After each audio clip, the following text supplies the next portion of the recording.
Calat.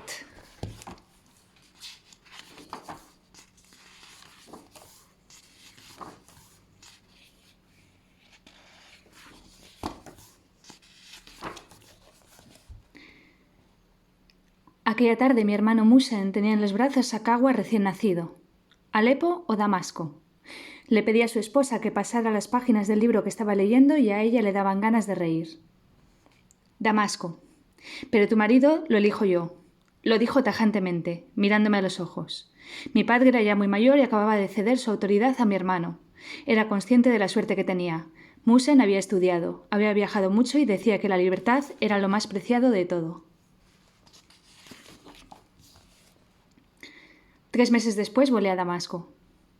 Me fui a vivir con una prima de mi madre, en el barrio kurdo de Runekide, a una casa que olía a pan frito y zumo de granada.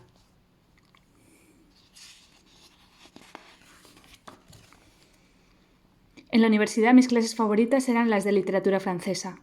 El profesor tenía un ligero acento que asomaba cuando pronunciaba frases en árabe. Me sentaba siempre en las últimas filas y nunca hablaba. Señorita, ¿por qué no se sienta aquí delante? Solo si no tengo que hablar. Bien sûr, mademoiselle. Esas palabras abrieron camino en mi interior con la intensidad de un chi incondicional. Bien sûr, mademoiselle. Bien sûr, mademoiselle. Bien sûr, mademoiselle. A lo mejor estuve enamorada de él durante un tiempo.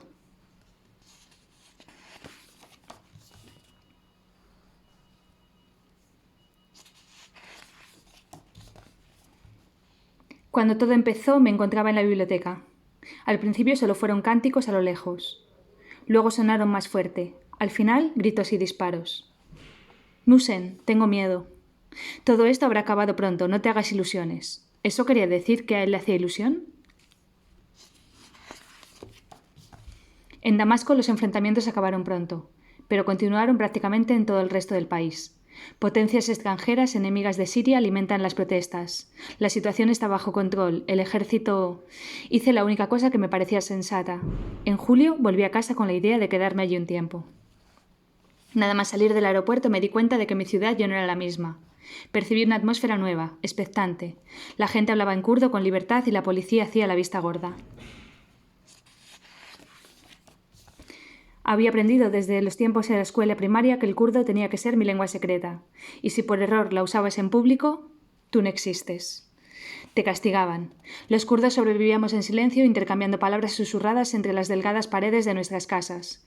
Para los maestros de la escuela, para los empleados del registro civil, para el Estado y para todos los demás, nuestra lengua, en cambio, no existía, al igual que nosotros mismos.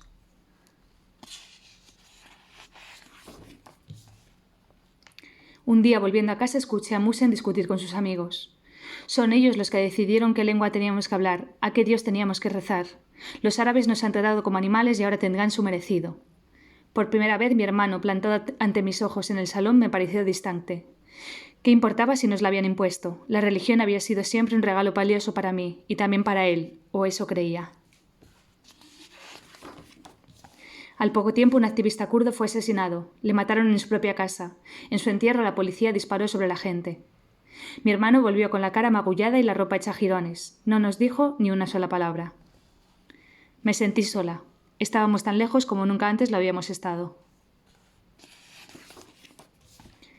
Calat, no podemos perder la ilusión. Es el momento de levantar cabeza y rebelarnos. Es demasiado para mí. Yo solo quiero volverme a Damasco. Y yo no conseguiré que cambies de idea.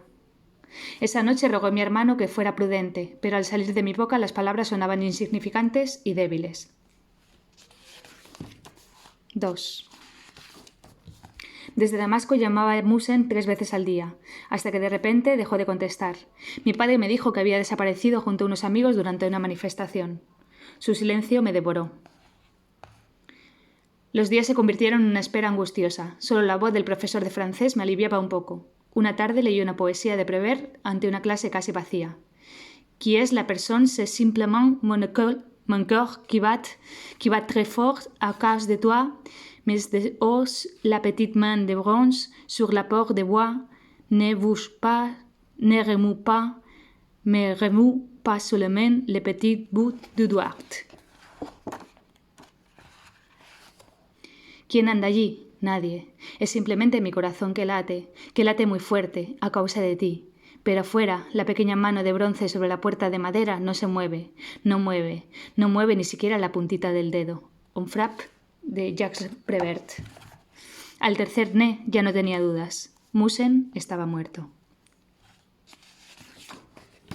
Desde aquel día conservo el libro de Prévert y el recuerdo de la prima de mi madre abrazándome mientras lloraba. Ella lloraba por Musen, un primo lejano. Yo sufría por Musen, mi hermano y amor de mi vida, y por mí misma. Ella iba a seguir con su vida de mujer anciana. ¿Qué iba a pasar conmigo, que no tenía ni 20 años? Mi padre decidió que yo debía volver a casa de inmediato, y yo no quería otra cosa, por ellos y por Kawa. Nos enteramos de que Musen había sido capturado por la policía, le habían reclutado a la fuerza en el ejército y le habían enviado a Homs a luchar contra los rebeldes. Durante una manifestación, un superior le ordenó disparar sobre la gente. Repitió la orden 3 veces. El disparo en la sien llegó tras el tercer rechazo de mi hermano. 3. Os podéis ir, Kawa se quedará con nosotros. El abuelo materno de Kawa nos dijo que su familia y él habían decidido huir a Irak. Hija, así son las cosas. ¿Te parece justo? La estáis alejando de su hijo. Kawa estará más seguro con nosotros y ella podrá encontrar un nuevo marido. Y también ha llegado la hora de buscar uno para ti. No, papá, es pronto. Yo soy diferente, lo sabes. Nunca podría perdonarme dejar a mi hija sin protección. ¿Qué pasará si yo me muero? ¿Sabes qué les pasa a las mujeres durante la guerra? Me vinieron a la mente las conversaciones escuchadas a medias en el mercado. Chicas que ya no salían de casa, violadas por los soldados en sus propios hogares o mientras huían a Irak. Me sentía como en un agujero negro que se estaba tragando todo lo que había soñado para mi futuro. Si existía una salida, esta me asustaba aún más que el mismísimo agujero negro. Cada vez con más frecuencia nos llegaban noticias de vecinos que huían o que se preparaban para hacerlo. Mi padre insistía en que nosotros nos íbamos a quedar hasta el final, pero yo sabía que no iba a ser así. Una mañana le vi mucho más viejo de repente. El frío es del trabajo en el campo y el del temor de la guerra que se acercaba se le había metido en los huesos, y nos dijo, a mi madre y a mí, que nosotros también huiríamos. Decían que los terroristas de Jabhat al-Nusra estaban a punto de llegar, y si no eran ellos, serían los refuerzos del ejército sirio, o los rebeldes. Daba igual de quiénes, pero había que huir. Ropa de cambio, una chaqueta para el invierno, zapatos cómodos, un móvil viejo pero resistente, el poco dinero que tenía. Mi madre me dio un hijab y me enseñó cómo ponérmelo. Lo doblé y lo metí en el bolsillo.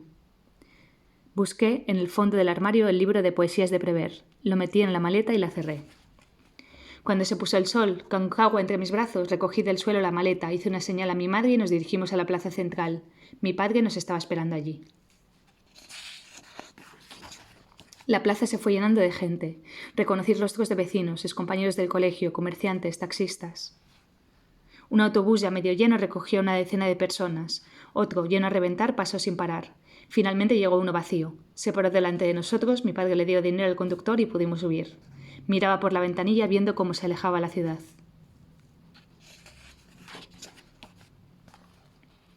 Descubrí barrios en las afueras destruidos por las bombas. Muros derribados, montañas de arena, ladrillos y alambre de espino. Ese tuvo que haber sido el frente en algún momento. Al amanecer llegamos a la orilla de un río. No había nadie que nos explicara qué teníamos que hacer. Seguimos a una fila formada por familias, hombres solos, ancianos y bebés. Las chicas de mi edad se agarraban al brazo de sus maridos. Me puse el hijab por primera vez en mi vida, para protegerme del sol.